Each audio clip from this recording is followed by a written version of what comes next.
Bien, ¿qué tal? Vamos a platicar un poquito sobre el tema de Derrida, que es la deconstrucción y la hermenéutica.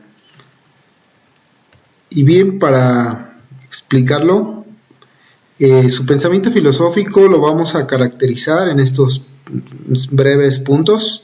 El sistema filosófico responde a un problema de la tradición, es ver reflejada la realidad a través del lenguaje y la escritura. Sin embargo, la fonética y la escritura y el discurso, es decir, la voz, tanto hablada como escrita, corresponden a una tradición, a una estructura social formada y bien diferenciada a través del tiempo, es decir, hay ciertas estructuras paradigmáticas que permiten trabajarlas. Por lo tanto, su propuesta filosófica es transformarlas. Esto es lo que se denomina deconstrucción, es decir, buscar una objetividad sobre este discurso, sobre este lenguaje y hacer que sus múltiples significados o metafóricos o teológicos construyan una realidad más apropiada. Sin embargo, estas formas de estructura jerarquizada y centralizada marcan en el fondo una jerarquía, una autoridad que está instituida en la sociedad y que genera violencia, es decir, genera diferencia, genera interpretación y por lo tanto desplaza al pensamiento que no es acorde a dichas racionalidades. En otras palabras, hay una estructura o hay muchas estructuras unívocas en el lenguaje y en el discurso. Desde este análisis gramático, morfológico y del significado del discurso y del lenguaje, tanto interpretado diferente como significado concreto, pertenecen a un sistema cultural y social en el cual solamente se mantienen ciertas líneas de salida para poder llegar a la realidad. ¿Qué pasa pues entonces con esta situación? Pues que cae en una posmodernidad, es decir, debido a que el tiempo, como es metafísicamente hablando, quizás hasta 1900, el tiempo ha demostrado que se mantiene de una forma permanente o presente la univocidad, la forma de interpretar la realidad. Esta forma caduca, pues es obsoleta, es decir, es posmoderna. También quizá ya no tenemos otra salida o alternativa, pues como el mismo Derrida explica, ¿acaso se puede hablar algo fuera de lo que se interpreta en el mundo, en el texto? Es decir, ¿se puede interpretar de otra manera las ciencias sociales y exactas? Pues al parecer no, tampoco.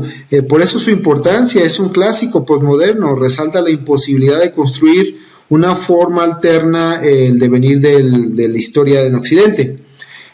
Todo sistema lógico racional, incluso dialéctico analógico, puede ser transformado, es decir, deconstruido, pero no tenemos otra salida porque volvemos a caer en una postura nihilista, es decir, poshumanista.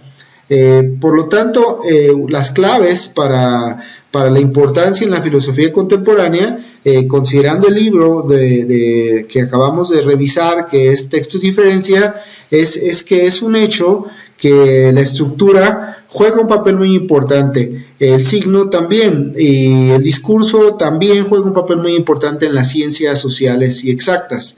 Por ejemplo, la estructura, como menciona bien ahí el artículo del libro Texto y Diferencia, la estructura es heredada de la tradición y es una búsqueda de objetividad bajo parámetros ontológicos preestablecidos, es decir, tenemos una forma preestablecida para desarrollar las ciencias. Pero también es un juego de discurso, puesto que permite desarrollar algunos sectores de la sociedad, pero otros no. Es decir, algunos los desplaza. Por lo tanto, también hay un juego del discurso. En una primera conclusión podemos decir que el texto, que implica lo unívoco, lo equívoco, lo alterno, lo diferente, incluso lo análogo, es una estructura más de la equivocidad o limitación del ser humano para formular una realidad contundente, una realidad coherente. Algunas cuestionantes son las que yo propongo de preguntas. Como ustedes las van a poder observar aquí de manera breve, yo hice una pequeña respuesta que ustedes pueden ampliar utilizando citas y referencias de acuerdo a la parte que están leyendo. Algunas partes de ahí prácticamente se pueden explicar. Si gustan algunas otras preguntas de estas mismas que les parezca oportuno explicarlas con sus propias palabras, pueden utilizar algunas de las citas y fuentes que vienen al final de esta presentación. Y bueno, algunas críticas que es bien importante entender cómo se criticó o cómo se critica el pensamiento de Derrida, las voy a poner enseguida. Primero, la deconstrucción es una forma de construcción, pues no hay nada que se pueda generar alterno a la interpretación del texto, es decir, a la interpretación del mundo, incluso metafísicamente, teológicamente, etcétera. Su antimetafísica es una ontología negativa, pues la presencia auténtica del ser, y el ser no solo con minúscula, sino el ser con mayúscula, siempre se encuentra lejana. Es un éxodo de búsqueda continua por verdad y conocimiento, es decir, siempre estamos caminando para encontrar esa presencia de esa realidad última que necesitamos para definir lo que es claro, contundente, preciso, unívoco.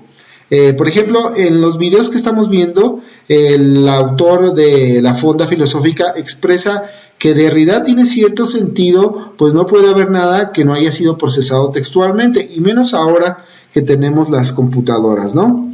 Entonces, esa es su opinión. Por ejemplo, Bouchot diría que hay un ejercicio análogo mal elaborado. Ojo, ni tampoco estoy extrapolando a Bouchot, ni tampoco estoy extrapolando a Derrida. A mí me parece que Bouchot, por el lado de la iconografía, podría solucionar el problema, pero también me parece que Derrida tiene una importancia y una realidad muy concreta, es decir, yo la defendería. Por ejemplo, los contemporáneos dirán que Derrida es irracional. Yo diría que es un posmoderno. Define muy bien el paradigma de la posmodernidad, su vigencia y permanencia, incluso su pertinencia. ¿Por qué? ¿Por qué lo menciono? Es digno de estudiar, puesto que nuestra misma historia concreta actual ha demostrado claramente que seguimos teniendo un pensamiento sin salida, es decir, un pensamiento científico posmoderno que no nos permite dar cauce a un desarrollo de la historia con fines a un desarrollo humanista. Y bueno, algunas fuentes que me parece que son fáciles de entender y rápidas son los videos que les comentaba de la Fonda Filosófica, Ferraris, que es una introducción a Derrida y es un PDF que está en línea, con que lean una pequeña partecita, pues es la introducción a Derrida. El libro que les doy de texto y diferencia es una base para entender este texto. La gramatología, que es supuestamente las bases de todo lo que explica Derrida sobre la deconstrucción, yo no lo he leído, pero bueno, ese sería alguna parte importante. Y el de Bouchot, que es una crítica al pensamiento postmoderno, que ese sí se los puedo recomendar. El texto de diferencia es el que yo he leído más partes y se me sigue pareciendo más claro en esta crítica sobre lo que es lo postmoderno. Pero bueno, ahí estamos, ¿no? Entonces, pues por su atención, pues gracias.